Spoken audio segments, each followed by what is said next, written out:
우리 교단 총회에서는 1년 중 하루를 환경을 생각하는 주일로 또 지키고 창조 세계 보존과 또 회복에 관한 메시지를 전하도록 그렇게 공고하고 있습니다. 우리가 익히 아는 바와 같이 올해 총회 주제는 복음으로 교회를 또 새롭게 세상을 이롭게입니다. 복음으로 새로워진 성도와 교회는 이제 세상의 빛과 소금이 되어서 세상을 새롭게 하고 변화시키고 이롭게 하는 그러한 사역과 사명을 감당해 나가야 합니다. 교회가 복음으로 세상을 이롭게 하는 방식과 영역과 방법은 다양할 텐데 그 중에 한 가지가 있다면 바로 하나님께서 창조하신 이 창조 세계를 잘 가꾸고 아름답게 또 돌보는 일일 것입니다. 그런 의미에서 총회에서는 방금 우리가 본 영상에서와 같이 한국교회 탄소 중립 캠페인을 실시하고 모든 교회 성도들이 하나님의 창조 세계를 다시 회복하는 일에 앞장서 줄 것을 요청하고 있습니다. 오늘 우리는 굉장히 다양한 위기에 직면해 있지만 오늘 우리 시대에 가장 큰 위기가 있다면 그것은 다름 아닌 이 기후 위기입니다. 최근 뉴스를 접하다 보면 자주 등장하는 단어 가운데 하나가 바로 이례적인이라는 형용사입니다. 이례적인 폭염, 이례적인 산불, 이례적인 홍수, 이례적인 가뭄. 이것은 단지 사람들의 어떤 관심을 끌기 위한 표현이 아니라 실제 지구촌은 이전까지 한 번도 경험하지 못한 새로운 자연재해를 계속 마주하고 있고 그 범위와 규모와 피해는 점점 증가하고 있습니다. 대다수의 전문가들은 말하기를 기후가 변화되는 것을 넘어 기후가 파괴되고 기후가 붕괴되는 그 마지노선은 지구의 평균 기온이 1.5도 상승하면 기후가 붕괴되고 지구의 그 생태계 시스템이 망가질 것이다라고 경고합니다.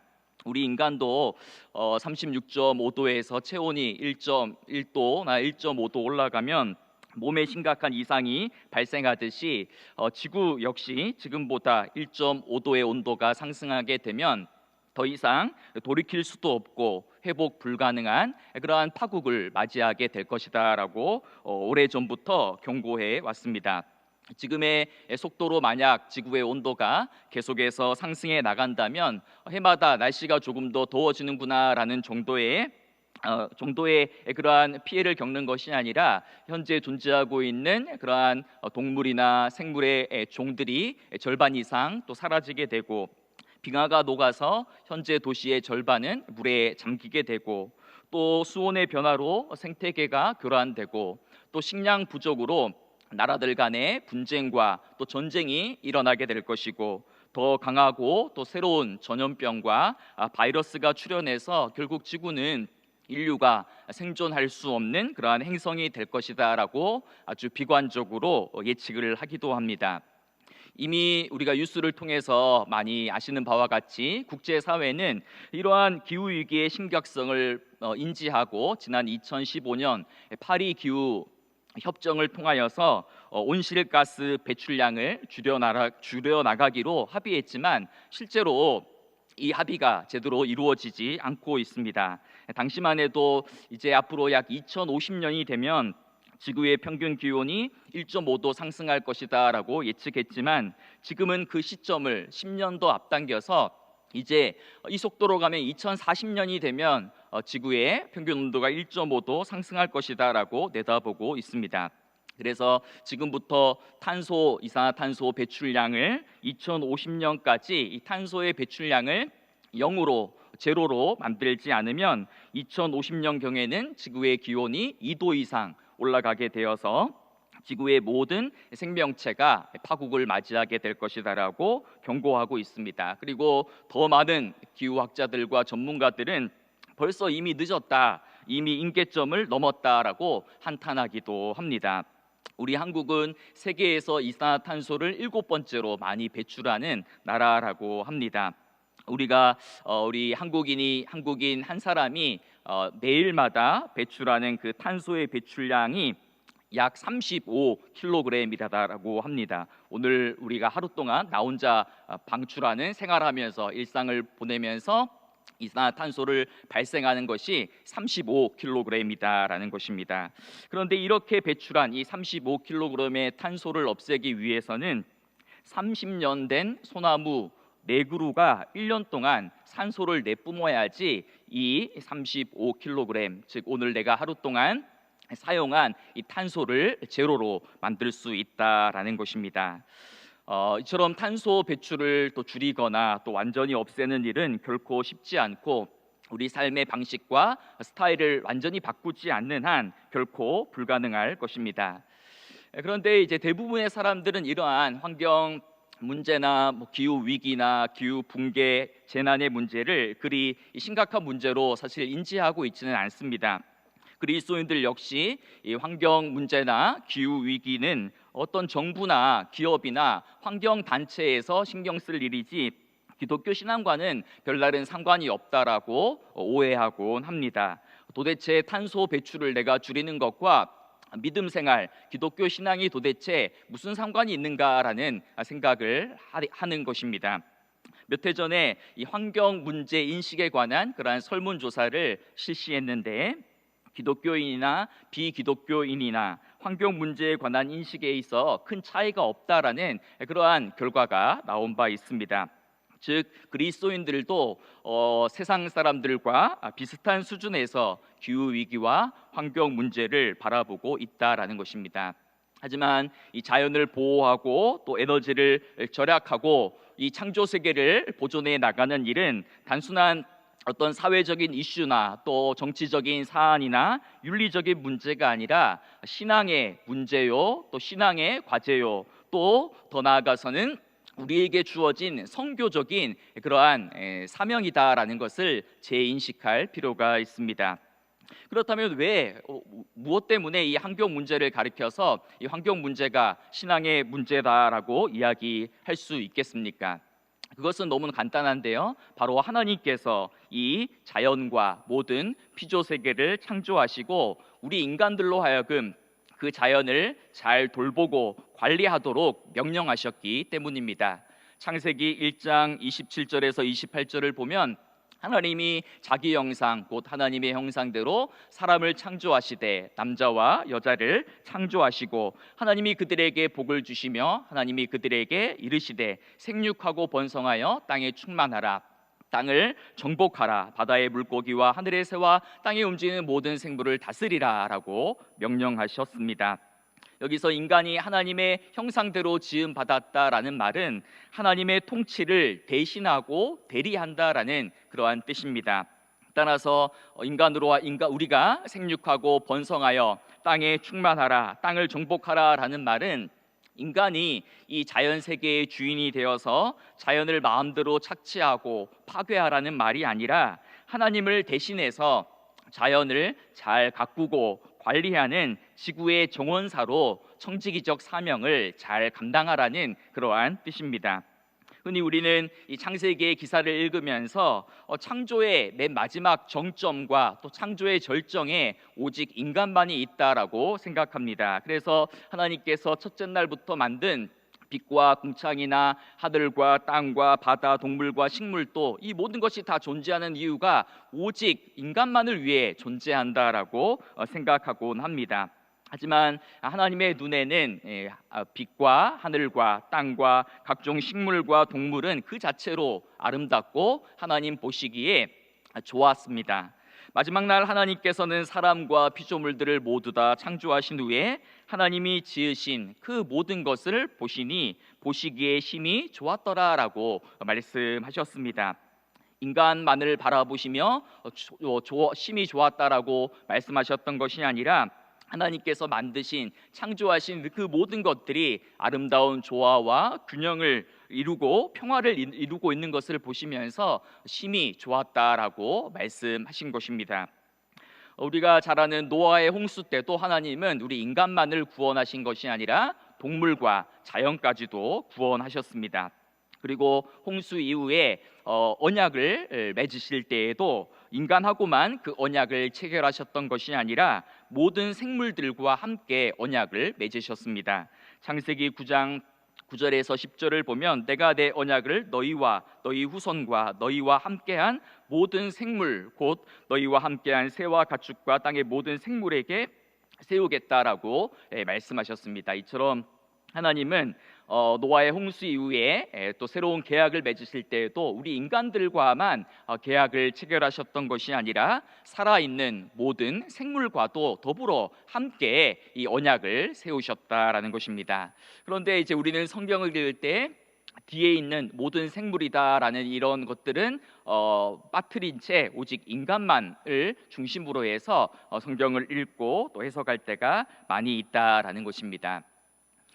우리 기독교 전통에서는 하나님을 드러내고 계시하는 두 권의 책이 있다라고 흔히 이야기합니다. 한 권의 책은 성경, 우리가 보고 있는 성경, 즉 말씀의 책이고, 또 다른 한 권의 책은 창조의 책으로 바로 하나님이 만드신 이 자연 세계를 가리킵니다. 종교개혁자 마틴 루터는 하나님은 성경에만 복음을 기록하지 않으셨다. 하나님은 나무들 위에도 꽃들과 구름과 별들 안에도 복음을 기록하셨다. 모든 창조 세계는 가장 아름다운 성경이다. 그 안에서 하나님은 당신 자신의 모습을 묘사하셨고 드러내셨다라고 이야기한 바 있습니다. 우리가 믿음의 눈을 뜨고 제대로 보기만 한다면 우리가 꽃 한 송이 속에서도 또 나무 한 그루 속에서도 풀 한 포기 속에서도 창조주 하나님의 그 영광과 신비와 은총과 사랑과 아름다움을 발견할 수가 있는 것입니다. 우리가 믿는 하나님 역시 구속주 하나님인 동시에 이 천지와 우주를 창조하신 창조주 하나님을 우리가 믿는다라고 또 사도신경을 통하여 매주 고백하고 있습니다. 그래서 우리 기독교 신앙 전통 안에는 이 두 가지 신앙의 전통이 있는데, 하나는 창조의 신앙이고 또 다른 하나는 구원 신앙, 구속의 신앙입니다. 구속 신앙은 우리가 잘 알듯이 예수 그리스도의 십자가 사건을 통하여서 우리가 죄 사함을 얻고 이제 하나님의 자녀가 되어서 영원한 생명을 누리게 되었다라는 것입니다. 그리고 창조 신앙은 하나님께서 창조하신 이 자연 세계 속에서 그 자연 세계를 바라보며 그 속에 숨겨져 있는 창조주 하나님의 영광과 사랑을 발견하고 그 자연 속에서 자연과 더불어서 하나님을 찬양하고 노래하는 전통이 바로 창조 영성입니다. 그래서 어느 신학자는 이러한 신앙 전통 안에서 발견한 이 하나님의 은총을 색깔로 표현을 했는데, 바로 이 붉은색 은총과 초록색 은총이 있다라고 이야기했습니다. 붉은색 은총이란 예수 그리스도의 십자가와 그 보혈의 능력을 믿는 구속 신학을 가리키고, 또 초록색 은총이란 하나님의 창조 사역과 그 속에 숨겨진 하나님의 영광과 또 신비와 아름다움을 찬양하는 창조 신앙의 전통을 가리키는 말입니다. 건강한 그리스도인은 이 두 가지 신앙과 전통, 은총의 조화와 균형을 이루어야 합니다. 우리 모두가 이미 고백하는 바와 같이 예수 그리스도의 십자가와 구원 사건은 단지 우리 인간 영혼의 죄만을 사하는 속죄의 죽음이 아닙니다. 십자가의 죽음은 우리의 영혼뿐만 아니라 우리의 몸까지도 구원하는 전인적인 구원의 사건이고, 더 나아가서 인간만 구원할 뿐만 아니라 모든 피조물과 자연세계와 우주 전체도 구원하는 그러한 우주적인 차원을 포함하고 있다라는 것을 우리 모두는 잘 알고 있고 또 고백하고 있습니다. 그래서 우리 골로새서 1장 20절 말씀에 보면 예수님께서 그 십자가의 피로 인하여 하늘과 땅에 있는 모든 것을 하나님과 화해시켰다라고 그렇게 말씀하고 있습니다. 예수 그리스도의 십자가와 기독교 복음은 인간의 영혼만을 구속하고 속죄하는 사건이 아니라 모든 이 땅의 피조물과 자연세계 전체를 썩어짐과 허무와 죽음에서 구원하는 사건이다라는 것입니다. 그래서 또 로마서 8장에 보면 이 자연과 피조세계도 지금 탄식하고 신음하며 주님께서 다시 오셔서 이 만물을 새롭게 하시고 새 하늘과 새 땅을 창조하실 것을 목을 빼고 기다리고 있다, 고대하고 있다라고 그렇게 이야기합니다.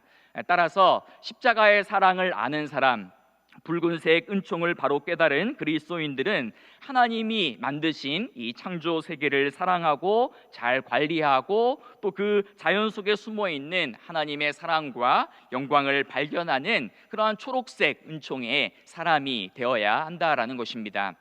오늘 우리가 읽었던 이 본문은 온 세상과 자연을 창조하시고 다스리시고 유지하시는 그 창조주 하나님의 그러한 사역을 찬양하는 그러한 창조 시편입니다. 오늘 시인은 하나님께서 지으신 그 창조 세계의 아름다움과 또 그 배후에 있는 그 창조주 하나님의 영광과 능력과 지혜를 노래하면서 초록색 은총을 찬양하고 있습니다. 특히 오늘 시편을 전체를 다 읽진 않았지만 한번 1절부터 쭉 눈으로 보시면 이 오늘 시편의 특징은 바로 창세기 1장에 나타난 천지 창조의 그러한 순서에 따라서 오늘 그 천지 창조 사건을 마치 다시 어떤 시인이 시적인 언어로 묘사하듯이 하나님의 그 놀라운 창조의 사역을 아름다운 시적 언어로 묘사해 주고 있습니다. 하나님이 무엇을 만드셨는가? 빛과 하늘과 땅과 바다와 산과 골짜기와 바다를 만드시고 바위를 만드시고 또 해와 달을 창조하시고 낮과 밤을 주관하시는 하나님, 크고 작은 동물들과 생물들을 먹이시고 입히시며 그들의 생명을 유지하시고 보호하시는 하나님, 골짜기에 나오는 물들로 각종 들짐승들을 먹이시고 새들의 보금자리를 만들기 위하여 백향목 나무를 만드시고 또 사냥과 노구리를 위한 피난처를 만드시고 크고 넓은 바다와 그 속에서 거니는 물고기들을 만드신 그 하나님의 모습을 시적 언어로 묘사하고 있습니다. 그리고 오늘 본문 24절을 통하여서 여호와여 주께서 하신 일이 어찌 그리 많은지요, 주께서 지혜로 그들을 다 지으셨으니 주께서 지으신 것들이 땅에 가득하니이다 라고 아주 벅찬 감격으로 탄성을 발하고 있습니다.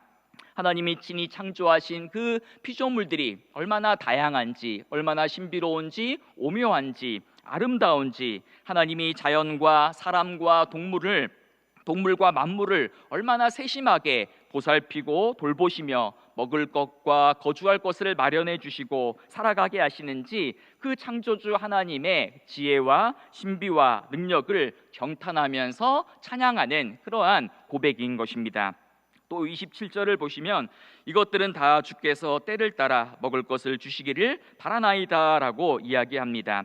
즉 이 땅의 모든 피조물들의 생명이 하나님의 그 손에 달려 있고 모든 이 땅의 피조 세계 동물과 식물과 인간까지도 하나님의 그 돌보심과 공급하심에 의지해서 살아갈 수밖에 없는 존재다라는 것입니다. 태초에 하나님께서 이 천지를 창조하시고 또 이 가운데 있는 하늘과 땅과 바다와 그 가운데 있는 모든 것들을 다 만드신 다음에 이후에는 어떤 자연 질서에 따라서 저절로 자율적으로 이 창조 세계가 운행되도록 내버려 두신 것이 아니라 하나님은 때마다 일마다 그들과 함께 하시면서 만물의 생명과 호흡을 붙드시고 먹을 것을 공급해 주시는 하나님이시다라고 오늘 시인은 고백하고 있는 것입니다. 특별히 오늘 본문 그 30절을 한번 보시면 주의 영을 보내어 그들을 창조하사 지면을 새롭게 하시나이다라고 그렇게 고백합니다. 여기서 이 주의 영이란 하나님의 영, 바로 성령 하나님을 가리킵니다. 우리가 익히 알듯이 태초에 하나님께서 성부 하나님께서 이 천지를 창조하실 때에 땅이 혼돈하고 공허하며 흑암이 깊음 위에 있을 때 하나님의 신, 하나님의 영은 수면 위에 운행하셨더라라는 그 말씀을 우리가 기억하고 있습니다. 다시 말해 이 천지 창조의 사역은 성부 하나님만의 독창적인 사역이 아니라 성령께서도 함께 동참해서 공동으로 함께 더불어 일하시면서 이 천지를 창조하셨다라는 그러한 고백입니다. 그런데 성령 하나님께서는 태초에만 이 천지를 창조하시고 이후에는 이 천지와 만물에 대한 관심을 끊으시고 아무런 일도 하지 않고 있는 것이 아니라 지금도 계속해서 새로운 창조의 일을 지속해 나가고 있다라는 것이 오늘 본문 30절입니다.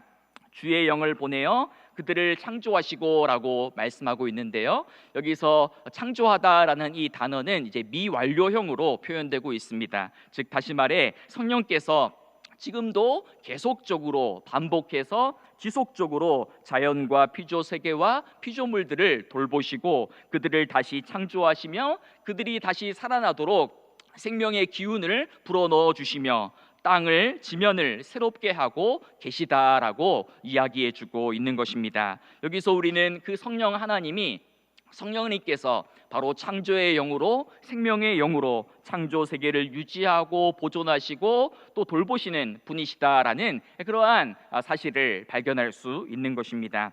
사랑하는 여러분, 하나님은 지금도 인간의 죄와 탐욕으로 인하여 신음하고 탄식하고 있는 이 피조 세계를 살리기 위하여 주의 영을 보내시어 즉 성령을 보내시어 만물에게 새로운 호흡과 또 생명을 부여해 주시고 또 지금도 계속해서 만물을 끊임없이 새롭게 해 나가는 그러한 사역을 감당하고 계십니다. 그리고 그 새로운 창조와 그 새로운 생명의 사역에 우리 그리스도인들을 초대해서 부르고 계십니다. 여러분, 성령 충만이 무엇이겠습니까? 그리고 누가 성령 충만한 사람이겠습니까?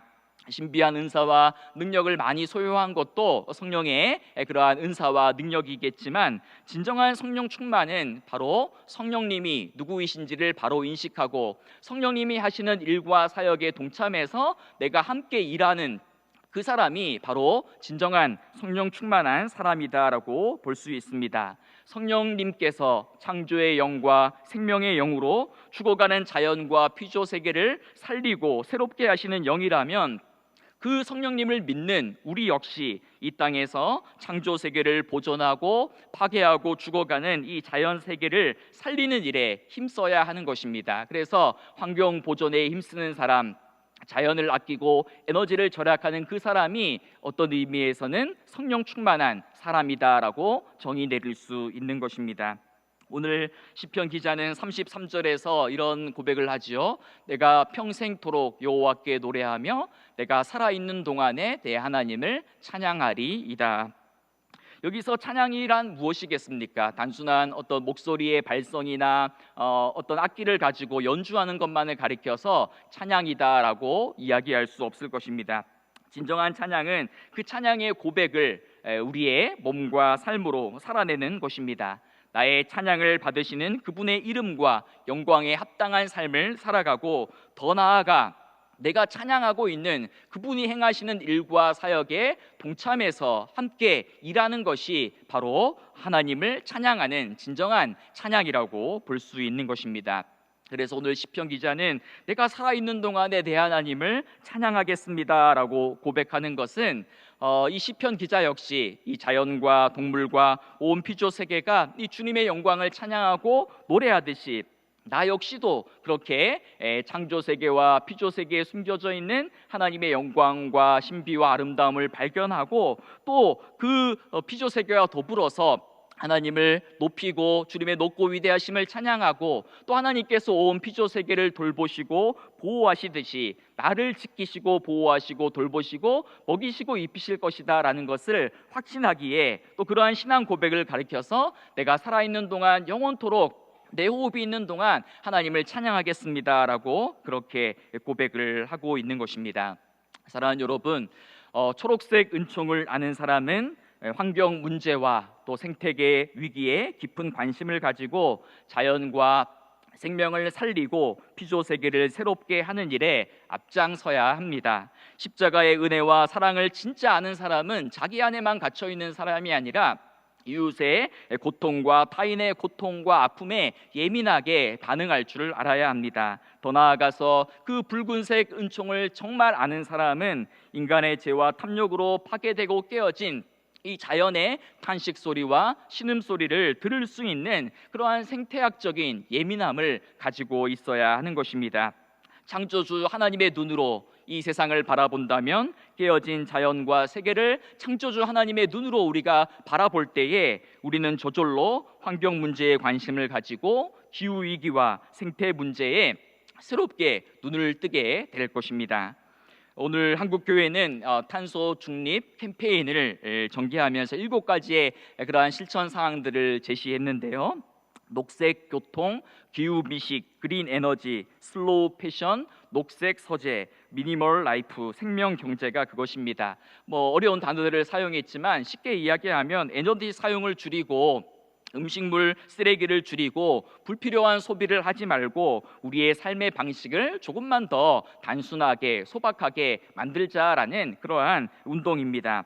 쉽고 편리한 것만을 쫓아가는 이 세상 속에서 우리 그리스도인들은 조금 불편하고 조금 피곤하더라도 생명을 살리고 자연을 살리는 일을 선택하고 세상 사람들이 모든 일을 할 때에 어떤 경제적인 논리와 생산성의 잣대로 모든 일을 하고 그것을 기준으로 모든 일을 버리고 나갈 때에 우리 그리스도인들은 그러한 경제의 논리가 아니라 생명의 논리로 접근을 하고 생산성의 관점이 아니라 복음의 관점으로 모든 일들을 해나갈 것을 요청하는 것입니다.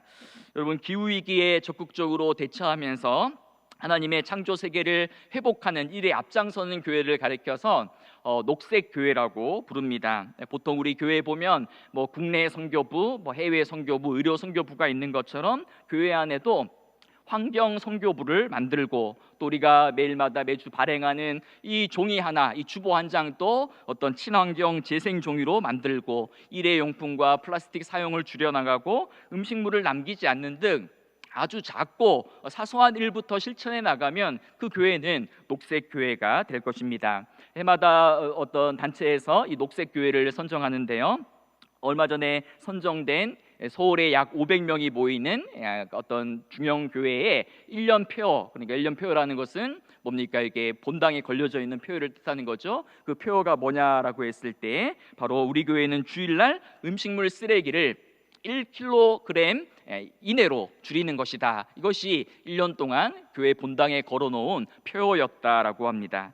그리고 최근 또 어느 교회는 교회를 리모델링하면서 교회 외벽 전체를 태양광 패널로 교체하기도 하고 교회 옥상에다가 텃밭을 만들어서 지역 주민들에게 무료로 개방하기도 한다라는 것입니다. 그리고 일상생활 속에서 우리가 에너지를 절약하고 탄소 배출을 최소화한 그러한 절약한 에너지와 돈을 가지고 또 자연재해로 어려움을 당하는 이웃들을 돕고 헌금하는 그러한 탄소 금식도 실시한다라는 것입니다.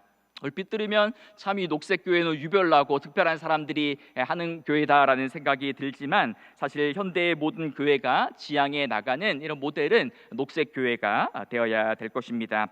하나님의 창조 세계와 또 하나님의 아름다운 동산인 이 자연을 잘 가꾸고 보존하는 것은 하나님의 선교적인 명령이고 신앙의 문제이며 우리 다음 세대의 우리 세대와 우리 다음 세대의 생존의 문제이기도 합니다. 우리가 자녀들에게 신앙을 전수할 때 뭘 전수합니까? 우리가 성경을 전수하지 않습니까? 성경책을 전수하듯이 우리가 또 전수해야 될 그 하나님의 신비와 영광이 담겨 있는 책이 있다면 바로 이 자연을 우리의 다음 세대들에게 아름답게 잘 보존해서 물려주는 일이야말로 우리가 해야 될 가장 중요한 사명이기도 한 것입니다. 이것은 해도 되고 안 되는 그러한 선택 사항이 아니라 지금 당장 우리 삶의 방식과 태도를 바꾸지 않으면 안 되는 가장 긴급하고 시급하고 중요한 일입니다. 많은 전문가들은 이미 지구 온난화의 그 임계점을 다 넘었다라고 이야기합니다. 그리고 이제는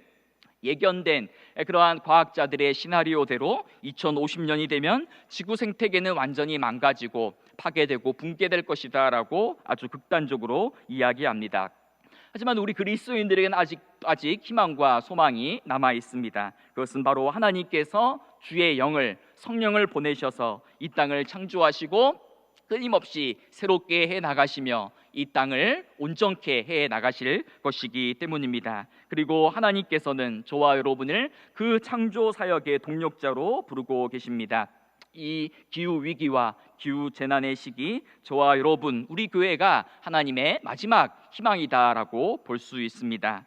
오늘 시편 기자처럼 우리들도 자연 속에서 창조주 하나님의 그 아름다움과 영광을 발견하는 그 초록색 은총을 발견하고 또 그 초록색 은총을 날마다 찬양하며 무엇보다도 창조의 영이시며 생명의 영이신 성령님과 더불어서 죄로 인해 파괴되고 깨어진 이 창조 세계, 자연 세계를 다시 살리고 회복하는 이 녹색 교회 운동에 앞장서는 우리 교회와 또 이 자리에 있는 우리 모두가 되기를 간절히 소망하며 축복합니다.